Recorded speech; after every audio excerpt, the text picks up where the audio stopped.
Bonjour, nous sommes le huitième jour de Hanouka. Alors si vous le voulez bien nous en dire une petite idée à propos de cette fête. Il y a une question assez connue demandant pourquoi est-ce que il n'y a pas de traité de Mishnah sur la fête de Hanouka et notamment sur sa mitzvah centrale qui est celle de l'allumage des bougies. Alors une des réponses que l'on entend c'est que Rabbi Yehuda Hanassi, donc le rédacteur de la Mishnah, en aurait voulu aux Asmonéens qui, suite à la victoire de Hanouka, qui a mené à l'indépendance du royaume de Juda, d'avoir pris la royauté. On sait qu'il y a une dynastie de rois de Hashmonaïm, d'Asmonéens, et donc Rabbi Yehuda Nassi, qui lui était de la tribu, issu de la tribu de Yehuda, hein, d'où est issu le roi David lui-même, euh, considérait à juste titre que la royauté doit rester dans la tribu de Yehuda, et non pas chez les prêtres, qui étaient les Hashmonaïm, donc de la tribu de Lévi. Alors pour donner la profondeur à cette idée, on peut citer un passage du Talmud au début du traité de Yoma, c'est le traité qui parle de Yom Kippour. Et on voit à propos de la première Mishnah qui dit que l'on faisait retirer le grand prêtre à quelques jours de Yom Kippour dans une pièce qui s'appelait la Lishkat Paredrin.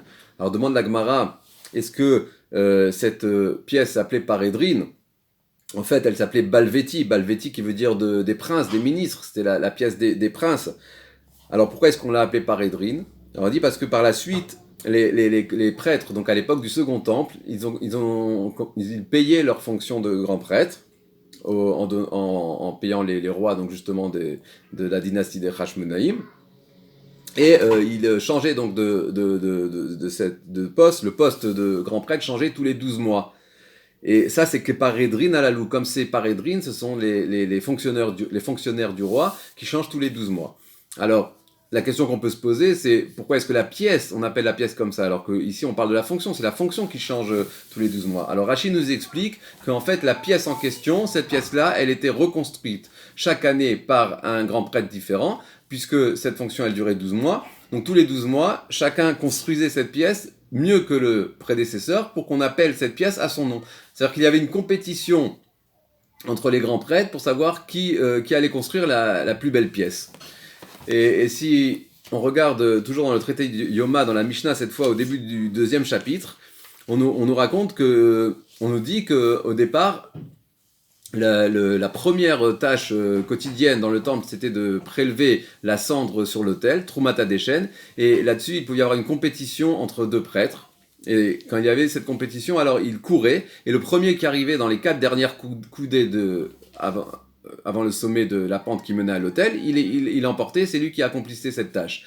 Maintenant, dans la deuxième Mishnah de ce chapitre 2, on nous dit qu'ils sont arrivés les deux en même temps, et qu'il y en a un qui a poussé l'autre. Alors, on peut se poser la question, pourquoi est-ce qu'on nous précise dans cette deuxième Mishnah où on nous raconte ça, et donc du fait qu'il y a eu cet incident qui a fait que celui qui a été poussé s'est cassé le pied, et qu'on a vu que c'était dangereux, alors on a arrêté ça et on a tiré au sort comme pour toutes les autres tâches dans le temple.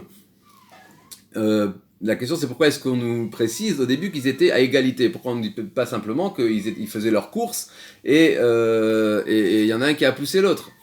Alors parce qu'en fait dans la première Mishnah on nous dit que en cas d'égalité on doit tirer au sort, c'est-à-dire que même à l'origine quand il y avait la course, lorsqu'ils arrivaient à égalité ils tiraient au sort, mais dans cette deuxième Mishnah, dans ce récit-là, en fait lorsqu'ils sont arrivés à égalité ils n'ont pas tiré au sort.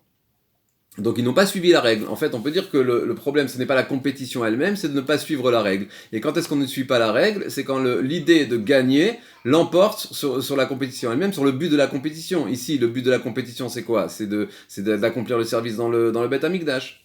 Mais eux, ils ont été omnibulés par la victoire, et c'est ça qui a entraîné le problème, qui a fait qu'on a annulé cette habitude.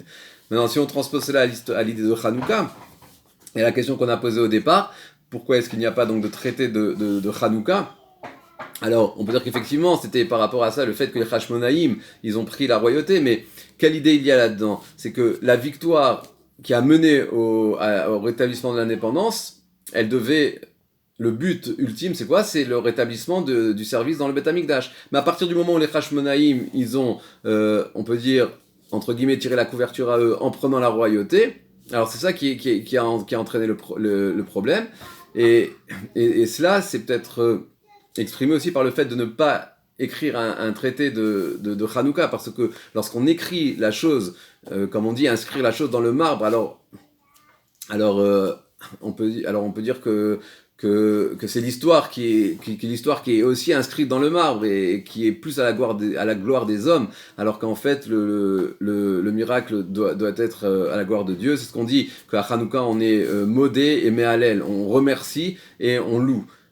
Pourquoi il y a deux termes? On explique que remercier, c'est quand on remercie par rapport à ce qu'on a gagné, ce qu'on gagne de ce que Dieu nous donne, ce qui nous touche personnellement. La louange, c'est sur ce qui nous dépasse. Voilà, et donc c'est ça l'idée de Hanouka, c'est que le miracle qui nous a sauvés doit nous mener à la louange, et c'est bien pour ça que l'on dit le Hallel en entier tous les jours de Hanouka, pour exprimer le fait que, après qu'on ait dit Ma'ashiv Lachem Kol Tagmuloi Alai, avoir remercié Dieu sur ce qu'il nous apporte, alors on loue, et on dit Alléluia et Hachem Kol Goyim, que c'est toute l'humanité qui doit donc louer Dieu.